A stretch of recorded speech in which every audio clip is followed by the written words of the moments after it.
Cricket board ने कर दिया है अहम ऐलान, कौन होगा कौमी T20 टीम का अब नया कप्तान।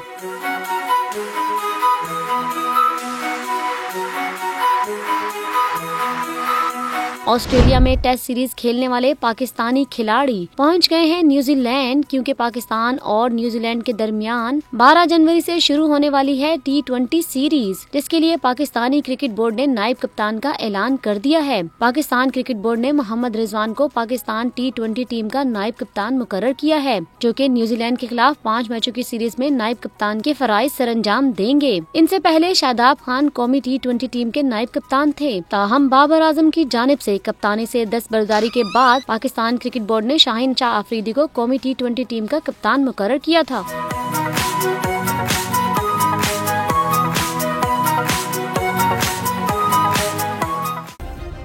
सब्सक्राइब करें और बेल दबाएं ताकि कोई खबर रह न जाए।